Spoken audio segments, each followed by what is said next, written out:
अस्सलातु वस्सलामु अलैका या रसूल अल्लाह सल्लल्लाहु अलैहि वआलिहि वसल्लम। अस्सलामु अलैकुम रहमतुल्लाहि वबरकातुहू। वीडियो नंबर 132 में मैंने हज़रत शेख अहमद बिन साबित मग़रिबी रहमतुल्लाह अलैह का दुरूद से रिलेटेड एक वाक़या सुनाया था जो उन्होंने ख्वाब देखा था और उसमें उनकी बुक का भी जिक्र किया था। उस बुक का नाम जो है और जो उसको डाउनलोड करने का लिंक है वो मैंने वीडियो 132 में कमेंट्स में लिख दिया है और उसको पिन भी कर दिया है ताकि आपको वो वहाँ मिल जाए फौरन। मजीद ये कि अगर आपको वो बुक चाहिए तो मेरे पास उसका पीडीएफ है जो एक भाई ने मुझे भेजा है, थैंक्स टू हिम, तो वो भी मैं आपको व्हाट्सएप पे फॉरवर्ड कर सकती हूँ। अच्छा, आज मैं आपको हज़रत शेख अहमद बिन साबित मग़रिबी रहमतुल्लाह अलैह का दुरूद से रिलेटेड एक और वाक़या सुनाती हूँ। आप रहमतुल्लाह अलैह कहते हैं कि हुज़ूर सल्लल्लाहु अलैहि वसल्लम पर दुरूद सलाम के फ़ज़ाइल में से जो एक और मैंने एक्सपीरियंस किया वो ये था कि एक दिन मैं दीवार से टेक लगाए किबला रुख होकर हाथ में कलम और तख्ती गोद में लिए दुरूद सलाम के मौजू पर किताब को तरतीब दे रहा था कि ऊँघ आ गई और मैं सो गया। मैं क्या देखता हूँ कि वीरान जमीन है, आबादी का कोई नामो निशान नहीं। मेरी नजर एक जामे मस्जिद पर पड़ी, कुछ लोग अंदर हैं और कुछ दरवाजे पर खड़े हैं। मैं भी अंदर चला गया, देख रहा था कि कहाँ बैठूं, मुझे कोई जगह ना मिली। एक साहब ने हाथ से इशारा किया कि मेहराब के दरमियान आ जाओ, मेहराब और मंबर के दरमियान आ जाओ। मैं उनके करीब हुआ तो उन्होंने मुझे अपनी जगह बिठाना चाहा। मुझे हदीस याद आ गई और मैंने कहा, आप इस हदीस को नहीं जानते जो ऐसे शख्स से मुतल्लिक है जो किसी की जगह पर बैठ जाए। बैठे हुए लोगों में से एक साहब बोले, खुलकर बैठे, अल्लाह ताला गुंजाइश पैदा कर देगा। फिर उन लोगों ने मेरे लिए गुंजाइश निकाली और मैं उनके दरमियान बैठ गया। मैंने अपने दाएं तरफ एक नौजवान को देखा, उससे खूबसूरत मैंने कोई जवान ना देखा था। मैं उसके नौरानी चेहरे और हसीन कद पर हैरान था। नेक बख्ती यानी खुशकिस्मती के आसार उसके चेहरे पर नुमाया थे। मैंने दिल में कहा कि इसके नाम और नस्ब को जरूर मालूम करूंगा।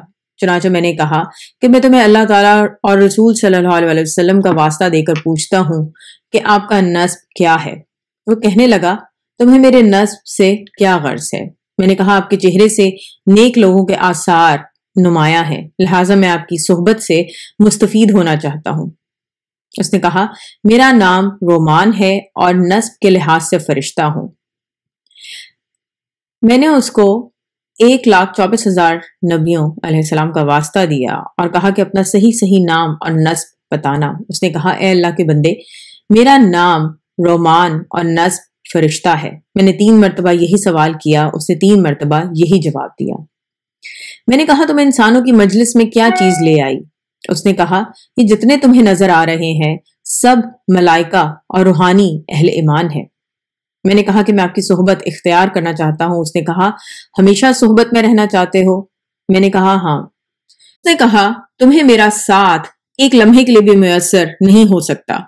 हाँ, मैं तुम्हें एक मोमिन जिन और मोमिना जिन का साथ इख्तियार करने का हुक्म देता हूँ। मैंने कहा, बेहतर, और दिल में सोचा कि अगर ये लोग मेरे साथ होंगे तो मेरे हक में रियायत करेंगे और मेरे हर दुश्मन को दबाएंगे। फिर उसने आवाज दी और एक मर्द और एक औरत सामने खड़े हो गए। उसने उन दोनों से कहा कि इस आदमी के साथ हमेशा रहना। मर्द ने कहा कि ये शख्स हमारे जरिए दुश्मनों को दबाना चाहता है और हमसे ये नहीं हो सकता और ये दरअसल कुदरत इलाही से इनकार करना है। मैंने जब उनकी गुफ्तगू सुनी तो मैंने उसे कह दिया कि मुझे तुम्हारे साथ की कोई जरूरत नहीं। फिर मैंने उससे कहा कि मैं आपको अल्लाह ताला और उसके नबी करीम सल्लल्लाहु अलैहि वसल्लम का वास्ता देकर पूछता हूँ कि आप मुझे बताएं कि मलाइका मकरबैन कौन थे। उन्होंने कहा कि ये हजरत जिब्राइल, मीकाइल, इसराफील और इजराइल अलैहिस्सलाम थे। मैंने उनसे कहा कि आप मुझे हुजूर सल्लल्लाहु अलैहि वसल्लम के दोस्त जिब्राइल अलैहिस्सलाम दिखा दें। उतने में मेहराब के सामने से एक शख्स ने कहा, मैं जिब्राइल हूँ। मैं उनके करीब हो गया और देखा कि वो इतने हसीन थे कि मेरी आंख ने ऐसा कोई हसीन ना देखा था। मैंने उनसे अपने लिए दुआ का कहा जो उन्होंने की और फिर मैंने उनसे एक नसीहत का कहा। तो उन्होंने कहा कि ख्वाहिश नफ्स तेरे पास आएगी, उससे बचना, अमानत से मोहब्बत करना और उसे पहचानना। मैंने उनसे दरख्वास्त की कि आप मुझे मीकाइल अलैहिस्सलाम की जियारत करा दें। मजलिस में से एक साहब बोले, मैं मीकाइल हूँ। मैं उनके करीब हुआ, उनसे अपने लिए दुआ का कहा और फिर नसीहत का कहा। उन्होंने मेरे हक में दुआ की और कहा कि अदलो इंसाफ को अपने ऊपर लाजिम कर लो। میں نے ان سے اسرافیل علیہ السلام کی زیارت کا کہا۔ پھر ایک صاحب کھڑے ہوئے، ان جیسا پرنور چہرہ بھی میں نے نہیں دیکھا تھا۔ کہنے لگے، میں اللہ کا بندہ اسرافیل ہوں۔ میں ان کے قریب ہوا اور ان سے دعا کی درخواست کی۔ انہوں نے مجھے دعا دی۔ اچانک میرے دل میں وہم ہوا کہ یہ واقعی اللہ کے فرشتے ہیں یا مجھے وہم ہو رہا ہے۔ یہ اسرافیل علیہ السلام کیسے ہو سکتے ہیں، جبکہ ان کے بارے میں حدیث رسول صلی اللہ علیہ وسلم موجود ہے کہ ان کا سر عرش کے نیچے ہے اور ان کے پاؤں 7ویں زمین سے بھی نیچے ہے۔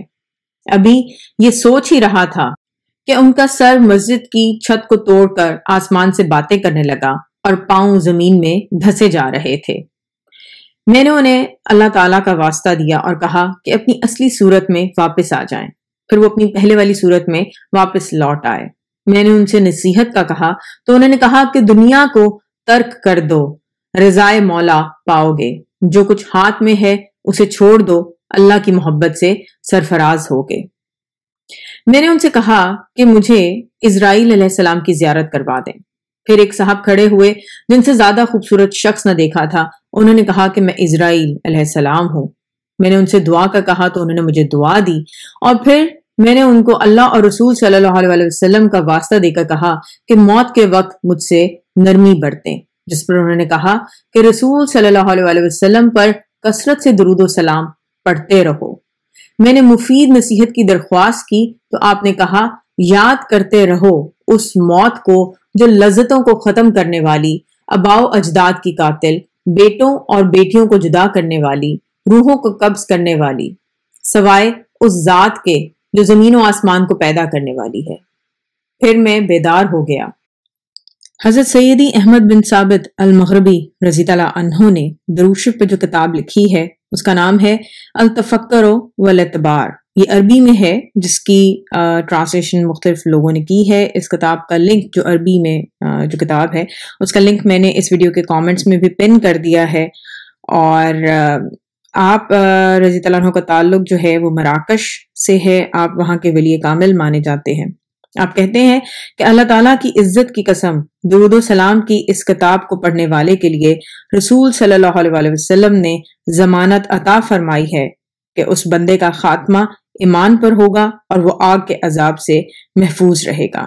اللہ تعالیٰ ہم سب کو حضور پاک صلی اللہ علیہ وسلم کی زیارت بار بار نصیب کریں، سوتے جاگتے ہر لمحے۔ الصلاۃ والسلام علیکہ یا رسول اللہ صلی اللہ علیہ وآلہ وسلم۔ السلام علیکم ورحمۃ اللہ وبرکاتہ۔